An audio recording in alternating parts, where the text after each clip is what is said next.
नमस्कार साथीहरू, म हो खेम पौडेल र तपाईँ हेर्दै हुनुहुन्छ KSS tech channel. KSS tech channel मार्फत म तपाईहरुलाई आज की होल्डर कसरी बनाइन्छ त भनेर त्यो बारेमा सिकाउन गइरहेको छु। हामीले घरमा फालिएका धागाका टुक्राहरू, डोरीहरूबाट हामी यस्तो खालको की होल्डर बनाउन सक्नेछौँ र यहाँ की होल्डर जुन त्यो म भिडियो बनाएपछि तपाईँ पनि सिक्नुहुनेछ र तपाईँ पनि सक्नुहुनेछ। र कृपया साथीहरू यो भिडियोलाई पुरा हेरिदिनु होला। म तपाईहरुलाई छोटो रूपमा सजिलरी भिडियो बनाउन सिकाउनेछु। म दुई टुक्रा धागाको यो डोरीको दुई टुक्रा लिएको छु, बराबर काटेको छु र लिएको छु। यसलाई दुईटालाई सेन्टर गरेर एउटाको सेन्टरमा म यसलाई घुसाउने छु। होल्डरलाई यसलाई बीचमा घुसाउने छु। यसमा हामी चाबी जुनाइन्छ र सेन्टरमा राखेर साथीहरु तपाईहरु नयाँ हुनुहुन्छ यस च्यानलमा भने हाम्रो युट्युब च्यानललाई सब्स्क्राइब गरिदिनु होला र लाइक कमेन्ट र शेयर गर्न नभुल्नु होला। साथीहरुलाई पनि सिकाउनु होला। आफूले जानेको चिज साथीलाई सिकाउनु नै धर्म हो। कसैलाई सिकाउनु नै राम्रो हो हैन। जति सिकायो ज्ञान गुण उति बढ्दै जान्छ भन्छ नि। त्यस्तै यो म पनि आफूले जानेको चिज सिकाउँ भनेर लागेको परेको छु। यसलाई चाहिँ म यसरी प्लस आकारमा राख्नु होला र एउटा हातले यहाँ थिचेर औंलाले यसलाई चाहिँ फोल्ड गर्नु होला र हाम्रो अर्को एउटा डोरी तलतिरको डोरी चाहिँ फोल्ड भएको छ। माथितिरपट्टिको डोरीलाई पनि यतापट्टि थुतेर यता फोल्ड गर्नेछौँ। गर्दाखेरि यस्तो खालको आकृति बन्छ, यस्तो खालको बन्छ। तपाईँ डोरी लिएर बस्नु भएको छ भने बिस्तारै मसँगै गर्दै जानुस्। हाम्रो एकैचोटी बन्नेछ। यस्तो भयो भने फेरि यसलाई एउटालाई छोड्दिनुस् र यसलाई यतापट्टिको अर्को भागलाई यता ल्याउनुस्। यता ल्याएपछि फेरि एउटालाई छोड्दिनुस् अनि फेरि यो भाग जुन छ यसलाई थिचेर यसलाई मुनि पारेर हो यो पालबाट यता छिराइदिनुस्। यस्तो गरेपछि यस्तो खालको हुन्छ। जेल लिएर यस्तो खालको गाँठो जस्तो पर्छ। चार पाटे हुनुपर्छ यो गाँठो, नत्र मिल्दैन है। नत्र चाहिँ हुन त माथि आसी होला तर राम्रो हुँदैन, फिनिसिङ राम्रो हुँदैन। तपाईँ जति टाइट गर्नुभयो हुन्छ उति तपाईको कडा हुन्छ भने खुल्ला छोड्नुभयो भने तपाईको अलि ठुलो र नरम लचकदार हुन्छ। टाइट गर्नुभयो भने अलि दर हुन्छ, अलि सानो नै हुन्छ।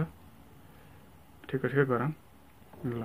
यति गइसकेपछि तपाईँ ठ्याक्क यही स्टेपमा अगाडि बढ्न सक्नुहुन्छ। तपाईँ कति लामो आफूलाई कति लामो कति होल्डर चाहियो त यो अलि धेरै नै लामो छ। यति जति लगभग यति जति भयो भने हामीलाई चाहिँ ठिक्क हुन्छ होला। यति जति भयो भने ठ्याक्क हालेर यहाँ झुन्नाएर खोल्टीमा टक्क हाल्दाखेरि झर्दैन, सेभ हुन्छ चाबी। यति गरिसकेपछि तपाईँ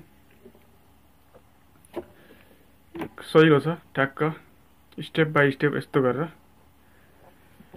सिक्दै जानुस् र क्लकवाइज जानु, एन्टी क्लकवाइज जानुस्। यसरी एन्टी क्लकवाइज यस्तै जानुस्। यतापट्टि रोटेसन ट्याक्क रोटेसनमै जानुस्। अनि यसलाई चाहिँ ल्याएर यसले थिच्यो अनि यसलाई चाहिँ यसको मुनिबाट हाल्दिएपछि यो पनि थिच्यो गरेपछि यति भयो साथी हो। ल यस्तो भएको छ।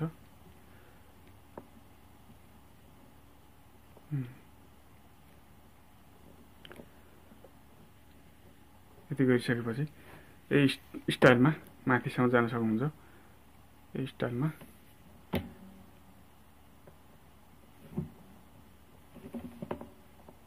यसलाई फेरि यसको मुनिबाट हाल्दिनुस्।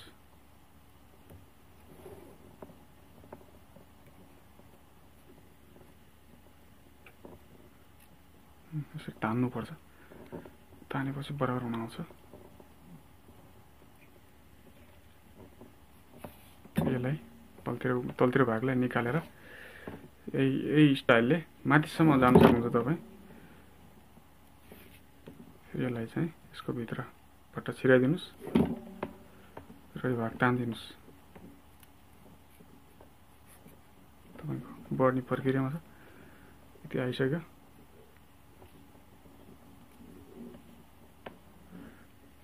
एउटा समाउनुहोस् र क्लकवाइज छौँ हामी र क्लकवाइजबाट यसलाई फेरि यता ल्याएर यसको भित्र छिराइदिनुहोस् बस। यति गरिसकेपछि तपाईँ सिकिसक्नुभयो होला। अब त हेर्नु पर्दैन होला सायद। यसलाई फाल्दै एकछिनको लागि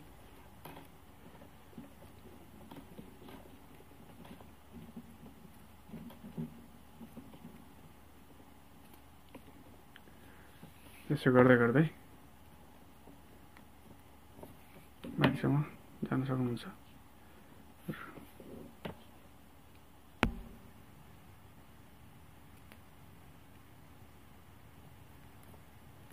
यतिसम्म आइपुगेको छु।